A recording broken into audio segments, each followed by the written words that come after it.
24 फरवरी को गांव बदरपुर जो थाना लाडवा में पड़ता है, एक व्यक्ति को गोली मार दी गई थी सुबह सुबह।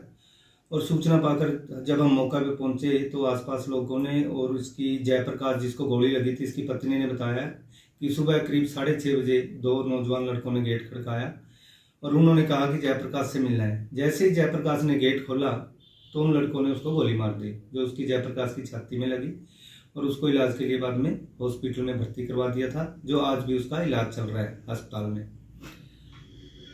और इसमें फिर जो तफ्तीश थी ये CIA 2 को SP साहब ने मार रखी थी और SP साहब ने हिदायत दी थी कि बहुत जल्दी इस केस को ट्रेस करना है। तो इसलिए हमने भी अलग अलग टीमें बना के कि कोई CCTV कैमरा देख रही थी, कोई वो अपना लोकेशंस वगैरह और इसमें डंप उठाए गए जैसे मौके से हमने, तो अलग अलग टीमें बना के हमने इस पर काम किया।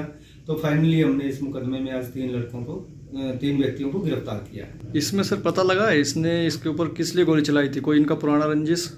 इसमें जो एक मुलजिम हमने गिरफ्तार किया ये बदरपुर गांव का है देशराज। देशराज जो है ये नागल गुज्जर UP का रहने वाला है, जो गंगोह के पास पड़ता है और जिला सहारनपुर है।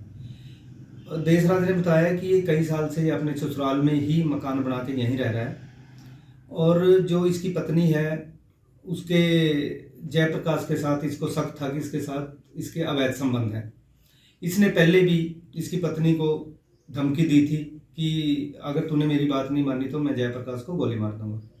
और जब हमने जयप्रकाश से हॉस्पिटल में पूछा तो उसने भी बताया कि हाँ ये बात आई थी कि देशराज ने हमें धमकी दी थी।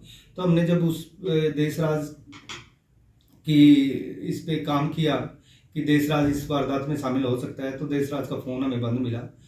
तब हमने इसकी लोकेशंस वगैरह देखी कि वो एक घटना से एक दिन पहले वो इसी बदरपुर गांव में आया था और पूछताछ पे लोगों ने बताया कि उसके साथ एक लड़का भी आया था।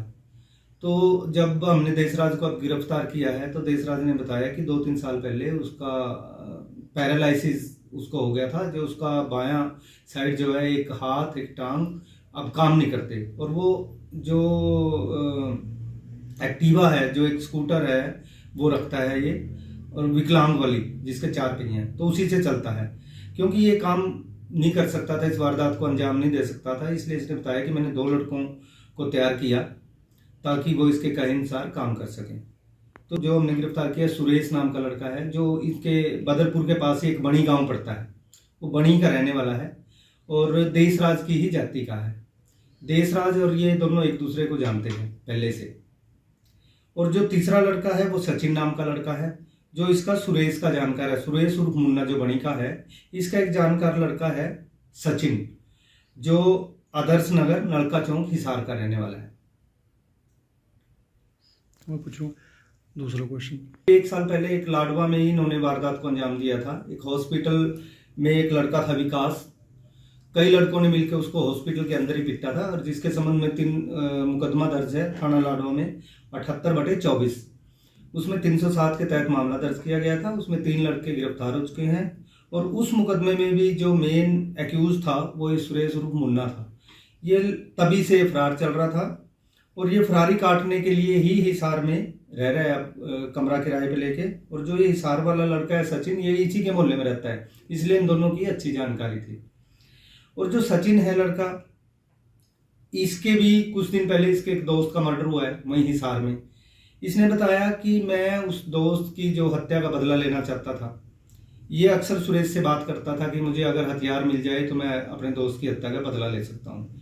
अब जब देशराज ने सुरेश से बात की कि मेरा काम तुमने करना है, इसको जयप्रकाश का मर्डर करना है, इसके लिए जो भी खर्चा होगा, जो वेपन होंगे और जो पैसे होंगे वो सारा इसने कहा कि ये मेरी जिम्मेवारी है और मैं तुम्हें दूंगा।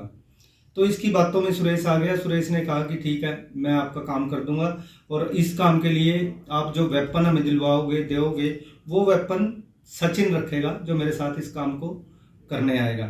तो इन तीनों की इसी बात पे सहमति बनी। फिर वारदात से एक दिन पहले ये सचिन और सुरेश दोनों यहाँ आए।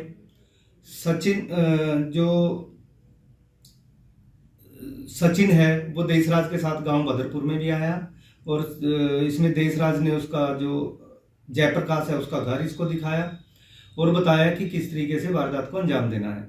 तो उसके बाद अगले दिन सुरेश और सचिन सुबह सुबह आए, 5 बजे इस गांव में आ गए काफ़ी देर उन्होंने इंतजार करी कि जयप्रकाश घर से बाहर निकले। जब वो घर से बाहर नहीं निकला और इनको लगा कि अब तो सुबह होगी, लोग उठने शुरू हो गए, तो इन्होंने जाके उनका घर का गेट खड़काया और जैसे उसने गेट खोला तो उसको गोली मार दी। और जो ये इन्होंने बताया कि वेपन लेने भी ये इसके देशराज के साथ यूपी गए थे। जो पैसे दिए वो सब वेपन के लिए भी देशराज ने दिए, और जब यहाँ ठहराने का जो बंदोबस्त किया वो भी, और जिस दिन इन्होंने वारदात को अंजाम दिया उस दिन भी देशराज ने इनको एटीएम से पैसे निकलवा कर दिए। अब आज हमने इन तीनों को कोर्ट में पेश किया है। 5 दिन का पुलिस रिमांड इनका लिया है। रिमांड के दौरान इनसे जो हथियार इन्होंने वारदात में प्रयोग किए हैं, क्योंकि दोनों लड़कों के पास एक एक हथियार था। जो सुरेश है उसके पास 12 बोर का वेपन था, और जो सचिन है उसके पास 315 बोर का वेपन था। सुरेश वाले वेपन से वो जो गोली मारी गई है जयप्रकाश को, सुरेश वाले वेपन से मारी गई है। तो दोनों तो हमने ये असले बरामद करने हैं। जिस बाइक पे ये आए थे वारदात को अंजाम देने के लिए, वो बाइक हमने बरामद करनी है। इसके अलावा मुद्दई ने हमें बताया था कि उसकी फ़ोन की रिकॉर्डिंग्स हैं इसके फ़ोन में, जब इसने इसके लड़के को फ़ोन करके बताया था कि मैं जयप्रकाश की हत्या करूंगा। तो वो रिकॉर्डिंग्स भी हमने इसके फ़ोन से, आरोपी के फ़ोन से लेनी है। और इसके अलावा हमने इनकी कहाँ ये रुके, कौन सी जगह ये फिर आए, कहाँ इन्होंने वारदात को अंजाम दिया, और अब वारदात को अंजाम देने के बाद फिर ये कहाँ गए, उन जगहों की निशानदेही हमने करानी है।